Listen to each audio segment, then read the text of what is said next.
لوگوں کے چولہے جلتے رہیں، لوگوں کے بچے اسکول جاتے رہیں اور ان کے کاروبار چلتے رہیں۔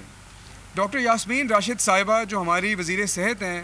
انہوں نے اور ان کی ٹیم نے دن رات انتھک محنت کی، اور میں سمجھتا ہوں کہ پنجاب کی جو کارکردگی ہے وہ پورے پاکستان کے لیے ایک مثال بن کے رہ گئی۔ شروع میں ہم نے بڑے اسٹیشن سے ویکسینیشن شروع کی، اس کے بعد ہمارے ویکسینیشن سینٹرز پھیلتے گئے اور پورے پنجاب میں 6,500 ہمارے اسٹیٹک اسٹیشنز ہیں جہاں سے یہ ویکسینیشن ہو رہی ہے۔ لیکن شروع کے کچھ مہینوں کے بعد جب لوگوں نے ویکسینیشن کرا لی تو یہ محسوس کیا گیا کہ اب آہستہ آہستہ ان سینٹرز پہ لوڈ کم ہو رہا ہے، کیونکہ ان کے جو گرد و نواح کے علاقوں سے لوگ آتے تھے وہ وہاں سے آ کر اپنی ویکسینیشن کرا چکے تھے، اور اس کی ضرورت محسوس کی گئی کہ اس ویکسینیشن کو اگلے مرحلے پہ لے کے جایا جائے۔ وزیر اعلیٰ نے اجلاس کیے، ہدایت دی، ڈاکٹر یاسمین راشد صاحبہ نے ایک نئی اسٹریٹجی تشکیل دی، اور اس اسٹریٹجی کو وزیر اعلیٰ نے اپروو کیا اور اون کیا، اور اس کا نام تھا ریچ ایوری ڈور، یعنی کہ ہم نے اپنے سینٹر سے نکل کے اب لوگوں کی دہلیز پہ جانا تھا اور لوگوں کے گھروں میں جانا تھا تاکہ وہاں پہ جا کر ان کو ویکسینیٹ کیا جا سکے۔ جو ہمارے 6,500 اسٹیٹک سینٹر تھے ان کے ساتھ محکمہ صحت نے 12,000 موبائل ٹیموں کا اضافہ کیا، اور یہ 12,000 ٹیمیں جو ہیں وہ لوگوں کے گھروں میں جا کر، ان کے محلوں میں جا کر ان کو ویکسینیٹ کر رہی ہیں۔ اس کیمپین کا جو پہلا فیز تھا وہ 25 اکتوبر کو شروع ہوا اور 12 نومبر کو ختم ہوا، اور اس میں قریباً 1,30,00,000 ڈوزز ایڈمنسٹر کی گئیں۔ اس کیمپین کے ریزلٹس جب سامنے آئے تو یہ سمجھ آیا کہ یہ کیمپین بہت افیکٹو ہے، لوگوں کے گھروں میں اگر جائیں گے تو ہمارے نمبر بہت تیزی سے آگے بڑھ سکتے ہیں، اور ریڈ 2 یعنی کہ اس کیمپین کے اگلے فیز کی بات کی گئی۔ اس سے پہلے کہ میں آپ کو ریڈ 2 کی بات بتاؤں، میں آپ کو یہ بتانا ضروری سمجھتا ہوں کہ یہ بڑی سائنٹیفک بنیادوں پر یہ کیمپین ڈیزائن کی گئی۔ نہ صرف اس میں ہمارے پاس موبائل ٹیمیں تھیں، بلکہ جتنے لوگوں کو ویکسینیٹ کیا جا چکا تھا ان کا GPS data, geo tag data لیا گیا، اور یہ دیکھا گیا کہ وہ کون سے علاقے ہیں جہاں پر ویکسین کوریج کم ہے۔ ہماری موبائل ٹیموں کو اپلیکیشن دی گئی تاکہ وہ ریئل ٹائم ڈیٹا دیں، اور ایک ڈیش بورڈ بنایا گیا محکمہ صحت میں جہاں سے وہ روز کی بنیادوں پر اس کی مانیٹرنگ کر سکیں، اور وہ ٹیمیں جو کچھ پیچھے ہیں ان کو مزید آگے لے کے جایا جا سکے۔ ریڈ 2 یعنی کہ اس کیمپین کا فیز 2 1 دسمبر سے شروع ہوا ہے اور یہ 31 دسمبر تک چلے گا، اور پہلے 17 دن میں کل دوپہر 2 بجے تک 1 کروڑ سے زائد ڈوزز یہ صرف ان 17 دنوں میں ایڈمنسٹر کر چکے ہیں۔ اچھا، یہ بھی سمجھنا ضروری ہے کہ ہمیں کتنی ڈوزز دینی ہے۔ پنجاب میں 8 کروڑ 10 لاکھ ایسے لوگ ہیں جن کو ہم نے ویکسینیٹ کرنا ہے۔ بہت بڑا یہ ٹارگٹ ہے۔ اگر آپ دنیا کے حساب سے بھی دیکھیں تو یہ دنیا کے بہت بڑے ممالک میں بھی اتنے لوگ نہیں ہوتے جتنے لوگ ہم نے پنجاب میں ویکسینیٹ کرنے تھے۔ ان 8 کروڑ 10 لاکھ لوگوں میں سے 5 کروڑ لوگ ایسے ہیں آج جن کو کم از کم 1 ڈوز مل چکی ہے، اور قریباً 3 کروڑ 40 لاکھ لوگ پورے پنجاب میں ایسے ہیں جن کو دونوں ڈوزز مل چکی ہیں۔ اور پنجاب میں آج ہماری جو ویکسینیشن ریٹ ہے، پارشل ویکسینیشن ریٹ، وہ 63% ہے، یعنی کہ 63% وہ لوگ جن کو ویکسینیٹ ہونا تھا اس میں سے 63% کو 1 یا 2 ڈوزز مل چکی ہیں۔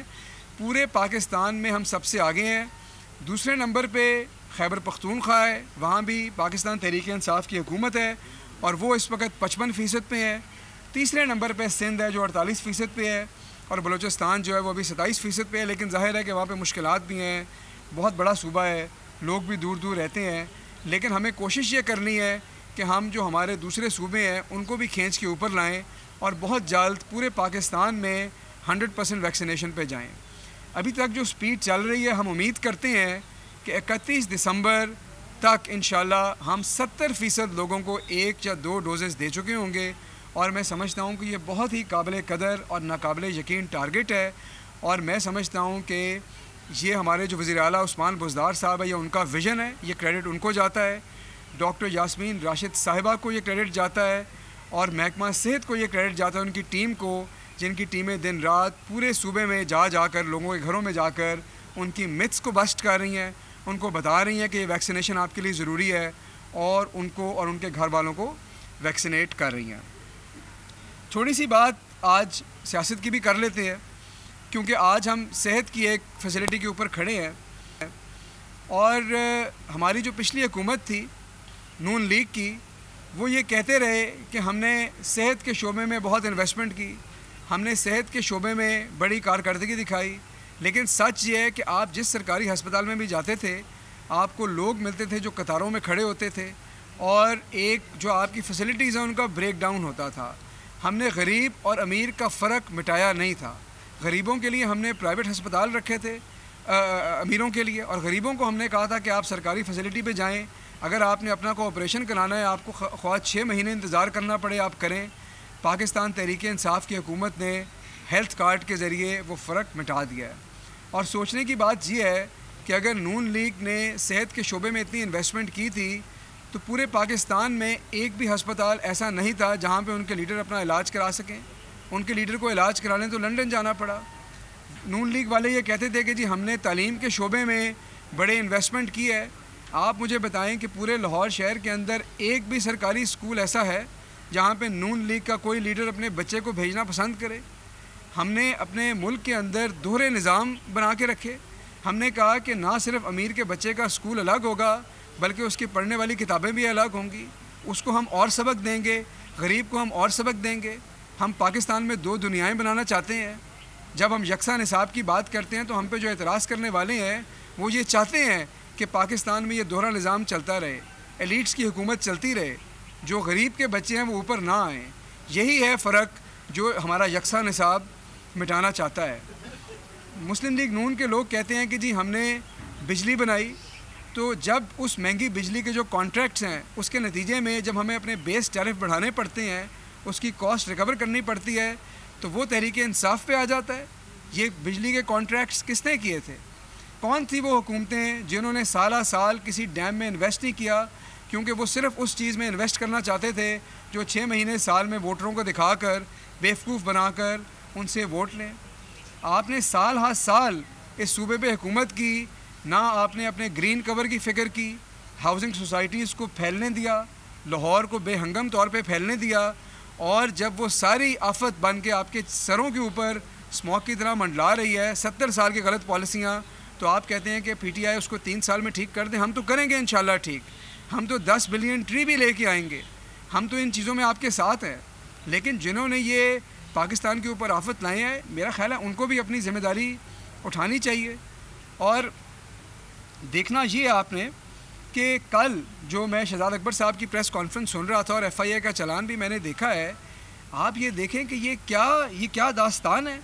شہباز شریف صاحب یہ کہتے تھے کہ میرے پہ اگر ایک دھیلے کی کرپشن ثابت ہو جائے تو میں سیاست چھوڑ دوں گا۔ بات تو ان کی ٹھیک ہے، ان پہ دھیلے کی کرپشن تو آج بھی ثابت نہیں ہوئی، کیونکہ دھیلے کی تو وہ کرپشن کرتے ہی نہیں، وہ تو 16 ارب سے کم بات ہی نہیں کرتے،